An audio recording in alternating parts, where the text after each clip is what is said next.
que o gato está miando aqui, mas vamos em frente. Ele esperou nós começarmos o nosso bate-papo para começar a miar e pedir comida, né? Quer fazer parte. Mas tá bom. Como o nosso papo é bastante informal, nós vamos falar um pouco sobre a necessidade de vagas, de oferta de vagas de trabalho e a necessidade de se trabalhar para atender às necessidades do cidadão, da sua família, dos seus filhos. E percebemos que não existe carência de emprego.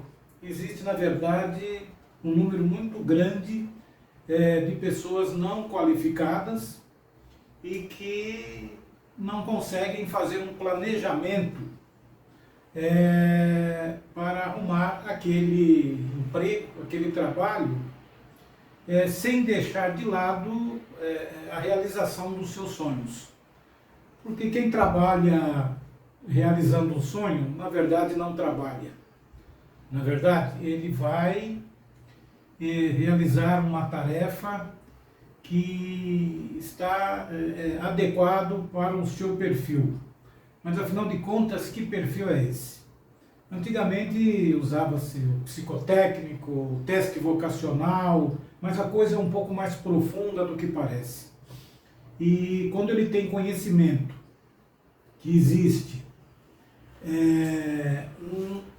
uma análise para ver o seu traço de caráter, ele deve procurar sim e fazer esta análise e procurar aquilo que satisfaça e que o realize, porque trabalho também é realização.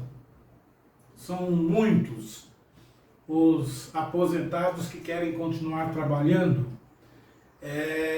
não em razão da necessidade, mas em continuar com uma atividade que lhes ofereça segurança, tranquilidade e para que possam se sentir vivos. Isso é de extrema importância.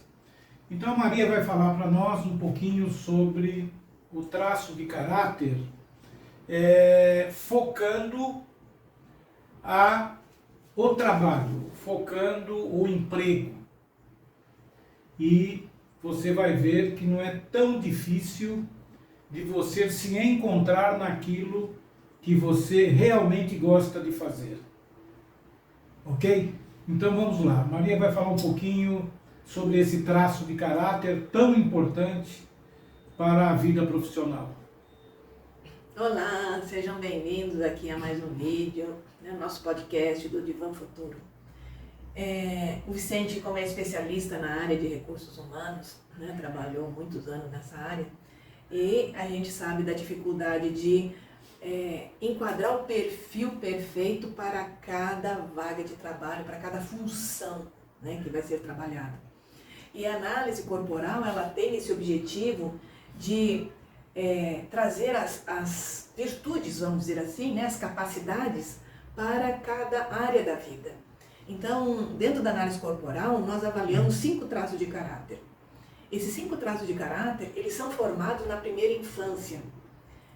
O primeiro traço, ele é formado dentro do útero, ainda na fase de gestação, que é o traço esquizoide.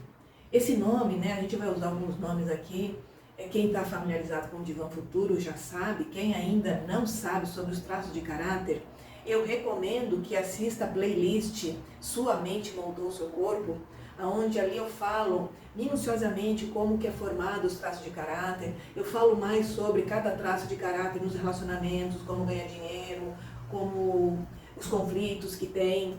Então, se você gostou desse assunto, quer se aprimorar, eu recomendo que você entre no canal Divã Futuro, aproveita, se inscreve e assista essa playlist. Ela é muito esclarecedora. Aqui eu vou dar uma pincelada sobre cada traço com esse viés funcional dentro da área profissional. Então, o traço esquizoide, que é o primeiro traço, como você vai identificar se você tem ou não tem? Primeiro, pelo seu jeito de ser. O traço esquizoide é um traço muito criativo, ele é um traço que traz uma dor de rejeição dentro do útero. É importante entender que essa rejeição dentro do útero não é que a mãe tenha rejeitado ele, mas se a mãe teve algum conflito, algum estresse, problemas financeiros, problemas de relacionamento, o estresse vivido pela mãe vai esfriar o útero e esse frio no útero, que é a falta da irrigação sanguínea, a tensão, né, faz o útero ficar frio, faz com que o feto se sinta incômodo lá dentro. Esse incômodo, ele sente que ele não é bem-vindo, que ele tem que ficar quieto. Então o traço esquizoide é uma pessoa mais quieta, gosta de isolamento, não gosta de contato com pessoas, ele não é bom articulador, ele não é bom negociador. Mas uma coisa tem que ficar explicada, bem definida aqui. Todos nós, seres humanos, temos 5 traços de caráter, então ninguém vai ser 100% esquizoide. Isso faz com que a gente tenha outras habilidades também. Então, o esquizoide ele é muito bom profissionalmente em todas as áreas tecnológicas. Por quê? A tecnologia exige uma atenção, exige uma criatividade, exige silêncio, isolamento, né? Quem trabalha com a área de TI, com a área digital, normalmente trabalha sozinho. Então o esquizoide se sente ali em casa. Por isso que os esquizoides são os nerds, né? São aqueles alunos que ficam no fundão da sala, são aquelas pessoas que não são muito comunicativas, mas que todo mundo gosta de chegar perto para estudar para uma prova, porque a pessoa é dedicada, ela é inteligente, ela sabe. Porque dentro do útero, lá na playlist eu vou explicar melhor como é que funciona essa mielinização do sistema nervoso. E dentro dessa área de gestação, essa mielinização do sistema nervoso ainda está na cabeça. O feto é pura cabeça. Depois que ele vai desenvolvendo, e o resto das outras áreas da mielinização, ele vai adquirindo depois que nasce. Então, o esquizoide é um traço que traz muita criatividade. A minha esquizoidia está aqui nessas minhas entradas, as entradas do Vicente é a esquizoidia dele, mas não quer dizer que ele seja esquizoide, nem eu. Não é predominantemente esquizoide. Então, o corpo do esquizoide, se você quer se identificar, eu sou esquizoide ou não, é aquela pessoa que parece que quando caminha ela vai se debulhar, ela não tem muita firmeza, ela não tem muita carne, é osso e pele. Uma pessoa extremamente magra, comprida, ossuda, são características do traço esquizoide. Então, para a gente arredondar, o esquizoide é ótimo na criatividade. Se for um setor de criatividade dentro de uma empresa, coloca o esquizoide lá. Não coloca ele em contato com o público, não coloca ele para ser vendedor, ele não é bom nisso. Porque ele não gosta de abraço, não gosta de beijo, nem de não contato. gosta de muito contato. Então, exatamente. Então, ele tem que ter um trabalho, ele adora um almoxarifado, ele adora um laboratório. TI. Né? Um laboratório, por exemplo, não só em TI, agora me veio à mente análises clínicas, biológica, qualquer trabalho de pesquisa que não tenha contato com pessoas, ele é muito bom. Aí na sequência nós temos o traço oral. O traço oral é aquele traço falante. Ele vai ser desenvolvido no primeiro ano de idade, por isso que a gente chama de oral. O oral é a fase que a criança conhece o mundo pela boca. Então, é a fase da amamentação, é a fase que tudo que ele conhece é botando na boca. É o primeiro ano. Nesse primeiro ano, o que acontece? Se nesse período a criança não se sentiu, na fase de amamentação, ela não se sentiu acolhida, conectada com a mãe, algo aconteceu, que a mãe não teve leite, ou a mãe teve depressão, ou alguma coisa aconteceu que essa criança não se sentiu conectada. O que vai acontecer com ela? Ela vai se sentir abandonada. Isso não é fácil da gente identificar. Nós viemos de uma geração de educação onde as mães não davam colo para os filhos por conta de não dar manha, então a criança ficava no berço chorando, a criança ficava lá, e isso traz uma sensação que a criança não é amada. Chega uma hora que a criança para de chorar. Quando essa criança para de chorar, ela entende que chorar, falar não resolve. Então o oral, neste caso, se torna aquele adulto que aceita tudo. Ele não reclama de nada, ele não sabe dizer não. Esse oral, ele gosta de contato, ele gosta e precisa estar com pessoas, totalmente diferente do esquizoide. Ele quer abraço, ele quer cola, ele quer beijo, ele quer falar, ele ri e chora ao mesmo tempo, ele precisa chorar. Qual é a melhor colocação profissional para um traço oral? Recepção, aonde precisa interagir com pessoas, aonde ele possa falar à vontade, aonde ele precisa ser simpático, querido, aonde ele se conecta com o mundo. Então, trabalho de recepção, trabalho de comunicação, tudo aquilo que envolve pessoas, ele é muito bem-vindo. Então, atendimento ao público, atendimento ao consumidor, trabalhos que envolvam contato físico e contato com pessoas. O direito, né? O direito, professora, enfermagem, médicos, sabe? Tudo profissões que tenham contato com pessoas. O oral sempre será bem-vindo. Depois do oral vem o traço psicopata. Não se sintam espantados com esse tema, a gente só usa na nomenclatura de quem criou, né? Da parte científica dos traços. Não é o psicopata, o criminoso. O patológico. Patológico, não é nada disso. O traço de caráter psicopata, ele se desenvolve por volta de 1 ano e meio, mais ou menos, quando a criança já está caminhando, quando a criança já começa a descobrir o mundo, e nesse período ela se sente manipulada. Sabe quando os adultos dizem assim, faz de novo, e a criança faz um beicinho, e ela tem que chorar para agradar os adultos, ou ela tem que fazer uma gracinha para agradar os adultos. Nesse momento a criança descobre que ela precisa fazer algo para ganhar algo em troca. O que acontece?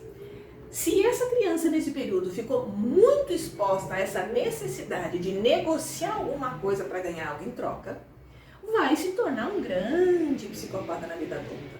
Um detalhe, até mesmo para sua defesa dos abusos da mãe, ou do pai, ou do irmão mais velho, ela usa essa psicopatia para se defender. Sim, porque isso é muito bem lembrado. Cada traço de caráter é uma couraça, tá? É um mecanismo de defesa que todos nós temos e adquirimos. É importante entender que por trás de cada traço, de toda couraça, tem uma dor. Então, a dor do esquizoide é a rejeição. Para ele não se sentir rejeitado, é que ele evita contato com as pessoas. A dor da oral é a dor do abandono. E ela, por sentir essa dor do abandono, ela tem essa necessidade de se conectar com todo mundo, ela não diz não, ela quer sempre se conectar para não sentir novamente o abandono. Por isso que é o contrário do esquizoide. O esquizoide, para não sentir a rejeição, ele se isola. A oral, ela se conecta para ela não se sentir abandonada. O psicopata já não tem emoção, ele é mais racional. Ele sempre pensa assim, eu preciso negociar algo, porque nesta fase ele aprendeu que ele precisa negociar para ganhar afeto. Seria interessante você também traçar o corpo físico da oral. Muito bem colocado. O traço oral, ele lembra assim o Jô Soares. Ele é mais gordinho em cima, tá? Todo fofinho, arredondado. As feições são arredondadas. O olhar do oral é aquele olhar que se comprime. O sorriso do oral é aquele que mostra a gengiva, é aquele sorriso escancarado. O corpo do oral é um gordinho fofinho, arredondado.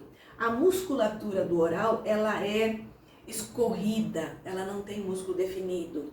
E normalmente o oral, ele é grande em cima e pequena, às vezes até com as pernas menores do que o tronco. É uma característica, tá? Ele ser mais arredondado. Por que ele é mais fofinho, vamos dizer assim? Para garantir aquela fofura que ele precisa se conectar com as pessoas. E por que ele come muito? Porque justamente na fase oral, quando ele era pequeno, ele sentia um vazio de não se sentir amado. E como esse traço está justamente na fase oral, o que aconteceu lá na infância? Muito provavelmente, ele chorava e ganhava uma chupeta com mel. Ele chorava, ganhava uma mamadeira. Ele chorava e sempre ganhava alguma coisa para comer, né? O que ele aprendeu? Se ele tem uma angústia, vamos preencher com comida. Vamos chorar. Para ganhar a comidinha. Tá, e se ele não chora, ele, já adulto, ele vai colocar comidinha, porque ele aprendeu a suprir as necessidades dele via oral. E todo oral tem um vazio muito grande. Quando ele fica nervoso, ele bota comida para dentro. Só que tem um detalhe. Esse vazio não é preenchido com comida. E aí ele fica mais ansioso ainda, porque normalmente o oral adora um carboidrato, um doce. Sim. E Chocolate. Aí o que acontece? Mais ansiedade. E mais ansiedade, mais comida. E fica um sem fim do ir e vir, do comer e ansiedade, comer e ansiedade. Dentro da terapia da análise corporal, o processo terapêutico é observar esse vazio e ser preenchido com outras ferramentas, com outras atitudes de suprir essa necessidade do oral. Muitas vezes, o que eu recomendo é contato com as amigas, com os amigos, sabe? Mais abraços, mais lazer, que são outras fontes de prazer que pode suprir essa oralidade. A deslocar da comida. Desloca para o lazer. Exato. E o trabalho desse, então, do oral é comunicação, é contato com pessoas. O psicopata... Que é o terceiro traço. Que é esse que nós estávamos falando. Okay. O que acontece? Como ele aprendeu a manipular quando pequeno, ele tinha que dar algo para receber algo, então ele aprende a ser articulador, negociador, um ótimo vendedor, um ótimo gerente de equipe. Ele sabe delegar, ele adora mandar, adora, bota ele num posto de comando que ele se realiza. E como ele é estrategista, ele é muito bom para encontrar soluções. Então, num cargo de liderança, num cargo de chefia, num cargo que ele possa exercer esse controle, essa função que ele é habilidoso, ele direciona as capacidades dele sempre se sentindo bom, porque o psicopata pensa assim, de que forma eu posso ajudar a empresa e sair como o bonzão, né? Como o cara que resolveu o problema. É claro que ele pensa nele, mas ele também pensa como que ele faz todo mundo ganhar para ele sair ganhando. Então ele é um ótimo gerente, articulador, vendedor, representante, aonde necessita-se um diplomata, né? Cargos que necessitem de gente que articule, que vende, que negocia. É um detalhe importante. É evidente que no momento que ele entrar numa empresa, ele poderá não entrar num cargo de chefia, de liderança, gerenciar, mas o próprio dia a dia vai fazer com que os seus superiores hierárquicos lhe deem a oportunidade, porque ele é bom nisso, ele é bom no que faz. Okay? E é interessante porque esse traço é tão sagaz, tão inteligente, que ele vai convencer o chefe dele a colocar ele num posto de liderança. Sim. Ele vai criar essa situação, porque ele tem essa capacidade. E ele tem essa habilidade de ser simpático quando necessário, ele consegue ser sério quando necessário. Dentro dos traços de caráter, aí eu costumo dizer que ele é o nosso maestro dentro de nós. Porque ele é aquele traço que em qualquer situação da nossa vida, ele sempre vai buscar uma solução para o problema que a gente está vivendo. E para pontuar, qual é o físico desse psicopata? Como que ele é fisicamente? Aí fica assim, a grosso modo, eu posso falar que ele é um triângulo invertido. Então ele é largo em cima e fino embaixo. Só que o traço psicopata é um camaleão. Às vezes você não enxerga no corpo, mas nas atitudes dele. Ele tem um olhar avaliador, é aquele que olha te avaliando. Ele tem uma maneira de falar assim, aquele sorriso de canto de boca, sabe? Ele mostra de um lado que é sério, do outro lado ele sorri. Ele tem alguns trejeitos. A postura dele se parar, por exemplo, ele se para com as pernas abertas, tipo impondo espaço aonde ele está. Ele bota o peito para frente. Quando ele está conversando em qualquer grupo, ele avança. Ele tem um avanço na postura dele, ele tem que estar na frente. Se a gente olhar ele nas pernas, por exemplo, da cintura para baixo, parece que ele está quase caindo para frente. Então, ele tem mais um jeito de ser, porque às vezes na postura física você nem vê, mas assim, a gente vê um queixo pontudo, uma testa larga, um rosto triangular, ou um ombro largo, tipo ombro de nadador, com uma cintura fina. Cintura não, quadril. Então, do ombro até o quadril ele se afina. A postura dele em pé, né? Ele tem as coxas grossas e a canela fina. Então, são vários trejeitos, mas mesmo que não apareça no corpo nenhum desses traços, porque ele é um camaleão, ele tem essa capacidade até física de dar uma mudada. Porque ele não quer ser descoberto. Não é que ele não queira, ele não precisa disso. Então, o trauma dele, a dor dele é a manipulação. Então, ele não gosta de se sentir manipulado. E por isso que ele sempre busca uma forma de como detectar uma manipulação e de como resolvê-lo. Então, ele é o nosso traço que resolve problemas. E uma outra característica muito interessante do psicopata é aquela pessoa que quando alguém está trazendo algo para ele já tem a resposta na ponta da língua, ele não precisa de tempo para pensar. E quando alguém vem lhe dar algum tipo de explicação, ele já sabe aonde o outro quer chegar. Ele é muito rápido, muito sagaz. Então, por isso que o oposto desse traço de caráter, não quer dizer, gente, nós estamos aqui hoje só debatendo os recursos profissionais dos traços de caráter. É claro que eles têm dores emocionais, eles têm a contrapartida, né, as dores dos traços, mas isso você pode olhar na playlist, né, como a sua mente mudou seu corpo. Isso, e se fizermos uma avaliação geral, todos nós temos um pouco de cada traço. O esquizoide, o psicopata, e diante de uma necessidade premente, você vai se utilizar daquilo que você tem, no percentual que você tem de cada um. Exato. E vamos seguir porque existe mais um quarto e um quinto. Maravilha. Então, o quarto traço de caráter é o masoquista. O masoquista se forma lá por volta dos 3 anos e meio a 4 anos, o período do desfraude. E se nesse período do desfraude, a criança sofreu uma humilhação, como casos de crianças que são desfraudadas antes da hora, crianças que não estão prontas, o esfíncter ainda não avisa o cérebro que vai fazer xixi ou cocô.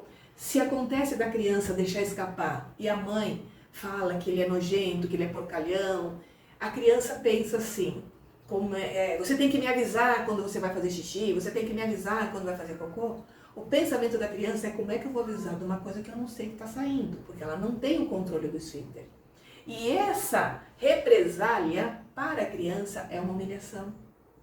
E essa humilhação faz o quê? Ele sabe que esse sentimento está sendo produzido por xixi e cocô. O que ele faz? Ele prende o bumbum, ele prende os esfíncteres, ele aprende a segurar. Algo está saindo de mim que eu não controlo, então eu tenho que controlar. E esse controle, esse excesso de controle de tanto sendo torturado nessa fase, né? Porque para a criança é uma tortura, ele aprende a segurar tanto que ao longo da vida ele vai segurando tudo. Ele segura choro, ele segura palavras, ele se contém. Esse conter, isso é importante também a gente entender como que o cérebro molda cada traço de caráter.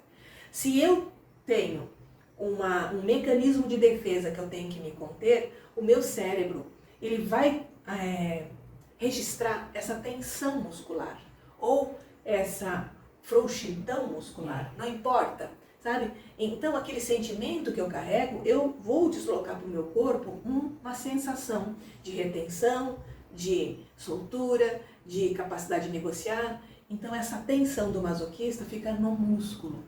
Ele tem um músculo denso, ele tem uma pele densa, ele é mais quadrado. As pernas? As pernas são mais tronquinhos, né? Então assim, a canela grossa.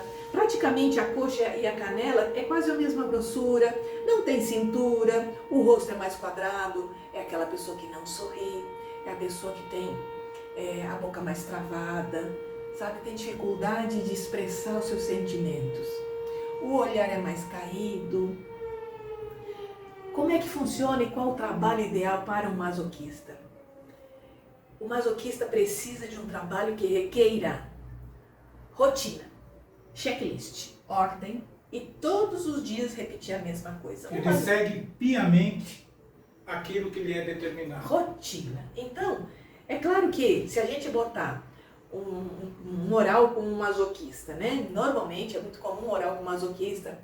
O que acontece? Ele é comunicativo, ele cumpre horário, o masoquista tem uma capacidade de cumprir horário, é aquele que chega antes da hora, porque ele foi programado para não errar. Ele faz de tudo. Brincadeiras à parte, seria um excelente militar. Sim. Cumpre a ordem e acabou. Só que o que acontece com o masoquista? Ele precisa também de caverna. Aí o militar, que tem muito soldado, ele já vai se estressar.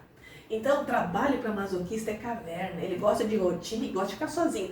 E é interessante, ó, o esquizoide também gosta de caverna, mas ele é diferente da caverna do masoquista. Então vai pro serviço de informação da Polícia Militar, serviço de informação do Exército, ele vai ficar sozinho e vai cumprir ordem. É mais ou menos por aí. É, almoxerifado, sabe? Serviços que não requeram de muito contato físico, que ele possa ter rotina. Uma coisa que estressa o masoquista é aquela informação de última hora que quebra a rotina dele. Então o masoquista é aquele que programa o salário, o dinheiro, ele é ótimo contabilista. Ótimo contabilista. Porque ele tem aquele checklist para cumprir, ele é metódico, ele é detalhista e perfeccionista. Então trabalhos de escritório ele é muito bom. Porque ele tem rotina, ele tem hora para entrar, ele tem hora para sair. Gosta de abraço, de beijo? Não? Ele é um pouco mais afetivo, mas não muito. Mas ele é dentro dos traços de caráter, é o masoquista e o oral, os emocionais, né? Então ele gosta. Só que ele não gosta de muita expansividade. Ele não gosta de chegar no lugar e aquela pessoa lá ficar gritando que nem um oral que adora, não. Ele trabalha na coxia. Exato. Muito bem. Exato. Ele não quer ser o artista, ele quer ser o Neymar. Como ator, por exemplo, numa peça de teatro, ele tá lá nos bastidores, ele é ótimo nos bastidores. Acho que deu para entender. Então, aí da sequência, nós vamos pro rígido. O rígido, né, é a estrela. O rígido, ele se desenvolve no período do edipiano. Então, no período edipiano, vocês veem, né, que tem um ator aqui. Esse ator é oral, ele adora aparecer. O Júnior é o típico gato oral. Ele chora, ele fala e quer estar sempre junto. Nós temos um outro aqui, que é esquizoide. Ele estava por aqui, mas ele não entra em cena, porque ele não quer aparecer. Aqui já tem um exemplo de oralidade. O Cristiano Ronaldo é um exemplo de... Psicopata. De psicopata e rígido. Então você vai falar do rígido. Agora eu vou falar do rígido. O rígido seria a Angelina Jolie, né? Que são assim... O rígido a gente vê na característica dela, é muito interessante. Ela é aquele ser bonito, homem e mulher, aquele ser bonito. Proporcional, com curvas, com músculos bem definidos, aquele olhar bem definido, aquela boca carnuda e ao mesmo tempo bem desenhada. É um ser bonito. Mas o esquizoide tem rigidez? Tem. A oralidade tem rigidez? Tem. Todos os traços têm rigidez. Em alguma parte do corpo nós vamos encontrar um rígido ali. Todos nós temos em grau maior ou menor. Mas vamos imaginar que você é mais rígida. Se você for mais rígida, a tua característica no recurso, profissionalmente, o rígido é muito detalhista e perfeccionista. Então você tem que colocar ele num setor que você precise de precisão, que você precise de perfeição e nada pode sair errado. Então o rígido, ele gosta de aparecer, mas dentro daquilo que ele dá conta. Se você colocar ele numa função que ele está habilitado, que ele tem formação e que ele é bom naquilo que ele faz, ele vai ser perfeito. É claro que se o rígido tem um defeito, todos os traços têm um defeito, é quando ele não está no recurso, quando ele não se sente bom o suficiente. O que acontece com ele? Ele não progride, ele não desenvolve, porque ele sempre acha que aquilo que ele está fazendo não está bom o suficiente. E aí o que acontece? Ele empaca. E se esse rígido tiver um masoquista junto, dois perfeccionistas, dois traços perfeccionistas, às vezes trava muito. Então, tem que fazer um trabalho terapêutico nesse caso, dele saber que, eu sempre falo para todo rígido e masoquista, quando você achar que está mais ou menos, está ótimo. Eu não falo mesmo para o traço oral. O oral, quando está mais ou menos mesmo. Mas, quando a gente vê essa capacidade do rígido, então o rígido no recurso, ele seria o ator que está na frente do palco. Ele é para brilhar, para cantar, para apresentar. Se esse rígido tiver um psicopata junto, são traços racionais. Tem uma habilidade muito grande de negociar, de buscar a solução e tem esse lado perfeccionista. Por isso que é importante a gente ter esses 5 traços e de acordo com a quantidade de cada traço que nós temos habilidades maiores para uma determinada função do que para outras. E se você consegue juntar as tuas habilidades com aquilo que você gosta de fazer, é sucesso garantido profissional em qualquer área. Mas tem que casar a vontade que você tem aquela paixão, com as tuas habilidades. Podemos concluir com esse nosso bate-papo a importância da análise corporal como um mecanismo, uma ferramenta para facilitar o nosso dia a dia. Quando a gente se conhece por que nós funcionamos assim, como nossos traços funcionam, tanto na vida profissional, na vida pessoal, tudo vai ficando mais leve, né? Então, você como gestor pode confirmar, você como gestor pode exemplificar situações dentro de uma empresa onde uma pessoa num posto errado traz prejuízo tanto para a empresa quanto para a pessoa que não desenvolve profissionalmente. Sem dúvida. Nós somos reféns de uma criança de 0 a 7 anos que continua repetindo padrões antigos e na sua atualidade, não é verdade? Você comete deslizes, toma decisões errôneas, como se fosse ainda uma criança. E em outros bate-papos nós vamos dar continuidade separando traço por traço. Vai ficar bem mais fácil a compreensão. Ok? Onde nós vamos detalhar não só a parte profissional dos traços de caráter, mas como que ele funciona, né, num sistema de vida. E vamos fazer algumas combinações também, né, que é importante, porque cada traço tem um funcionamento individual, mas como nós não somos um único traço, nós somos uma combinação de traços, e essa combinação vai fazendo uma diferenciação. Por isso que nós somos únicos, cada um de nós, de acordo com a nossa experiência de família, traumas vividos, vai nos tornar indivíduos únicos. Esses serão os temas para os próximos vídeos. Até o próximo vídeo.